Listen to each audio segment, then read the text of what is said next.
Welcome to Speaking Holistically, the podcast that explores the power of alternative medicine, natural healing, and homeopathic solutions to help you achieve true wellness. Each week, Dr. Jen and Amy G dive into the world of holistic health, discussing researched, time-tested remedies with expert insights from Dr. Jen, as well as real-life stories from patients to empower you to take charge of your health. So if you're ready to embrace a more natural path to wellness, let's start speaking holistically, because true healing begins from within.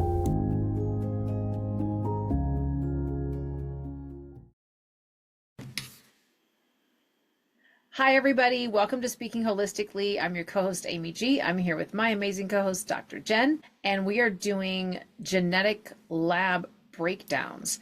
If you have not had your genetic labs tested before, I will put a link in the show notes for where you can get that done. You only have to do it once, which is great. And then, as Jen calls it, you get your owner's manual. So today we are talking about vitamin B12, and I'm excited about this because I know there's a ton of information. You and I have talked about it at length, but I love that you're going to just break everything down and kind of condense it for people and help them make sense of it so it's not so overwhelming. So what do you have for us today, Dr. Jen? So we're going to go over B12, and a lot of people think that B12 is B12, but they're in for a pretty big ride. So basically, some of the genetic labs will include B12, and they should, and then a lot of serum labs, sometimes your physician will add B12 and say, oh yeah, it's too high or it's too low or we're good. But really, it's not just about the levels of it, it's about which one, so the quality for your body. And that's what we're going to kind of go over today. So the genes that are involved with the B12 assimilation and utilization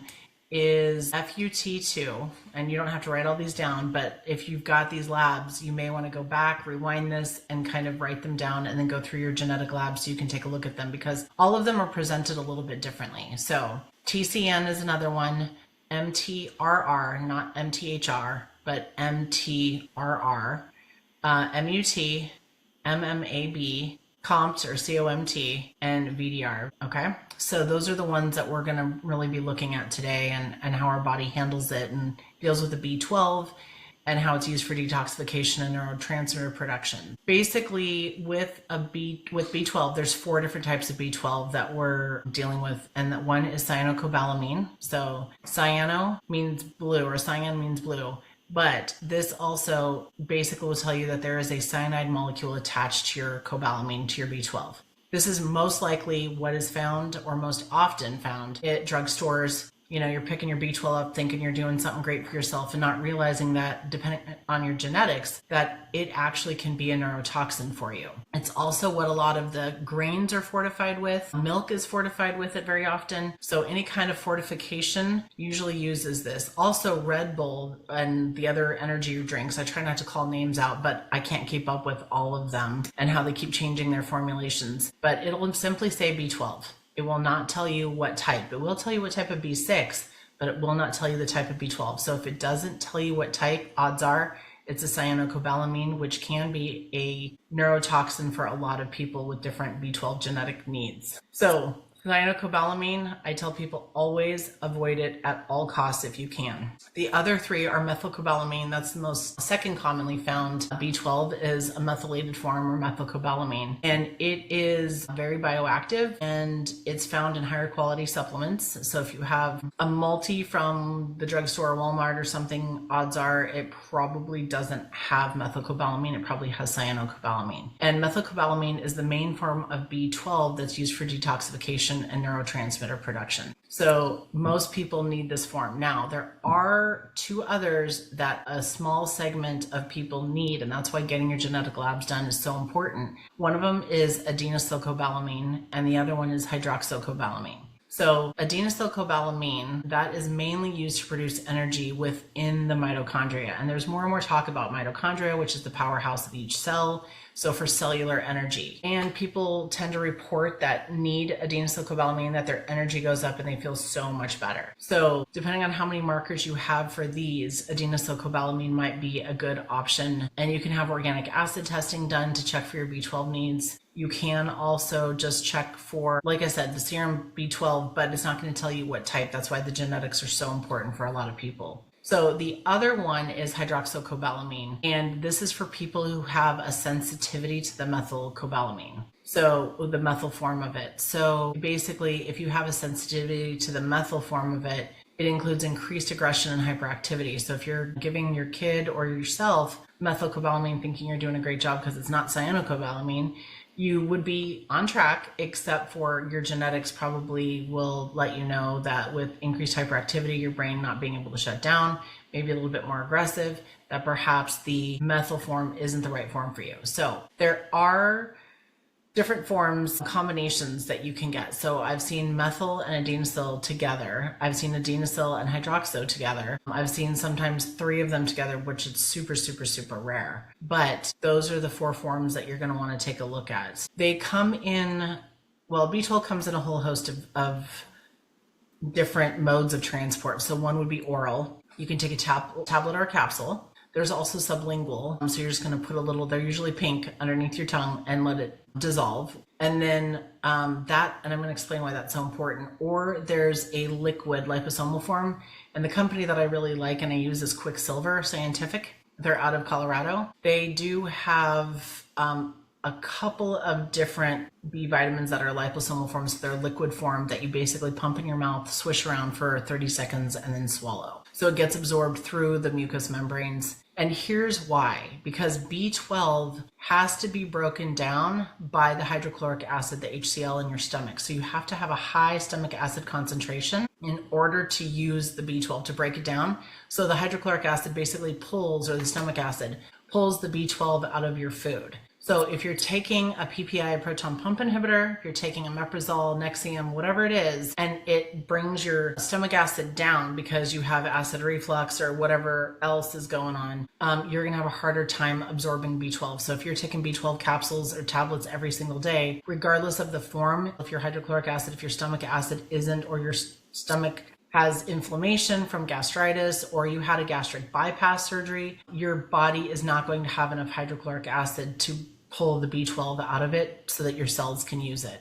So that's why the sublingual can be really helpful, because it's absorbing into the mucous membrane slowly. So it's bypassing the gut and getting directly into the blood. Same way with the liquid, the liposomal form from Quicksilver Scientific. Seeking Health with Dr. Ben Lynch. He is very knowledgeable about dirty genes. He actually has a book written called Dirty Genes. And I've followed him for, 15 or so years. And the sublingual tablets he has available as well. So that can be great for a lot of people. And some people don't need them every day, even if you took it once a week or twice a week or 3 times a week or whatever. But some people do need them every day to start off with to get those levels back up. And once they balance out, then you don't have to take it every single day necessarily. Some people do.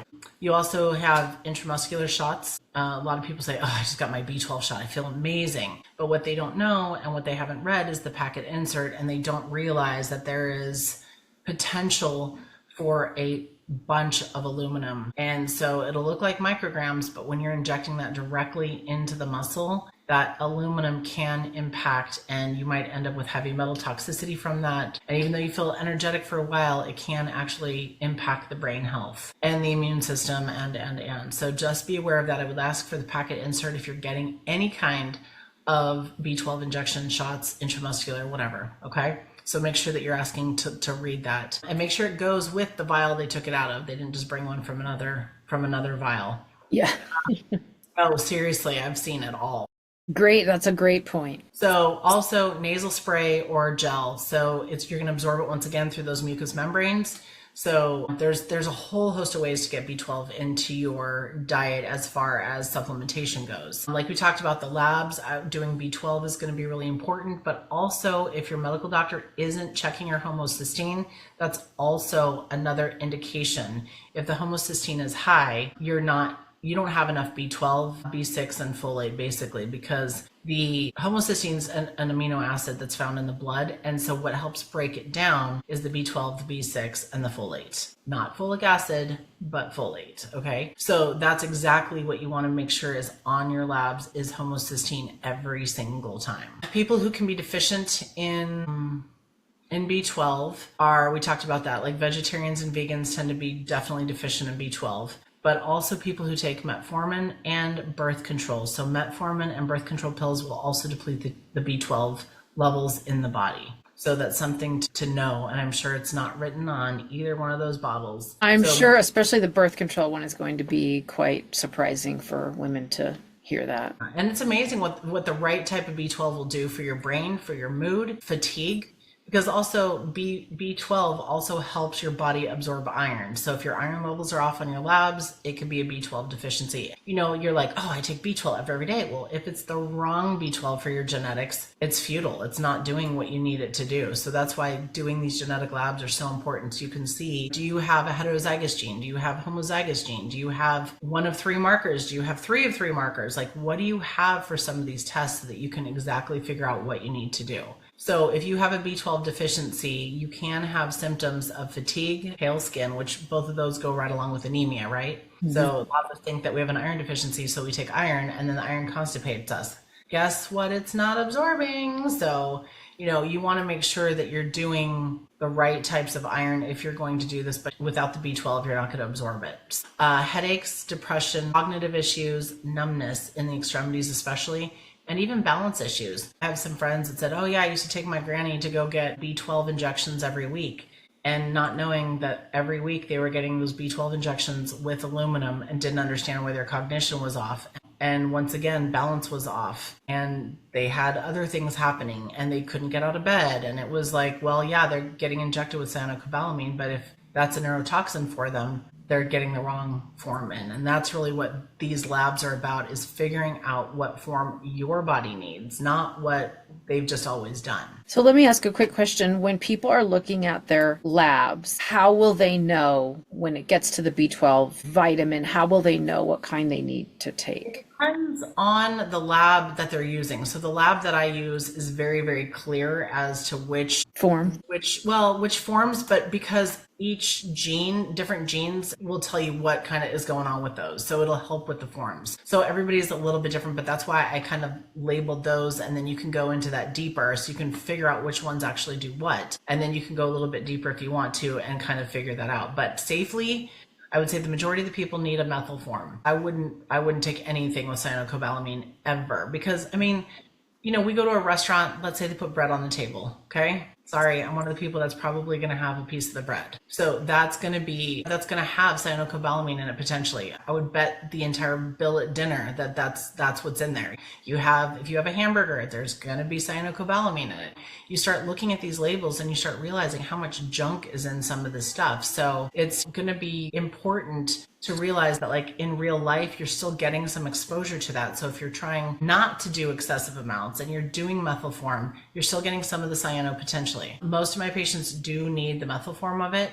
I do have some, like I said, that do the methyl and the adenosyl, and then a very small portion, maybe 1%, that needs a combination of the adenosyl and the hydroxy together without the methyl form. So they definitely notice the difference in cognition, how they're feeling, digestion even. I mean, how many people have digestive issues and they've been put on something to stop their discomfort in their gut? But if we maybe added a little apple cider vinegar, if we added a little hydrochloric acid tablets, and then added the right B12, how suddenly all of their GI distress goes away. Yeah. People have Crohn's, people have any kind of diverticulitis, exactly. So, or even a hiatal hernia, like all of those things can make a huge difference if you're getting the right B12, because the B12 does play a role in the intrinsic factor. We can go into all the biochemistry of it, but at the end of the day, if you can figure out that your digestive fluids, the HCl is at where it needs to be, and you're not depleting it, then you're able to break down the B12 better. So that makes a huge, huge difference. B12 is something that you can't make on your own. So like vitamin D, your body can make. B12, your body cannot make. So you have to get it through your foods or supplementation. Obviously, looking at foods that are high in B12, you're not going to end up with the cyanocobalamin. Let's be real. So food choices are going to be really important for that.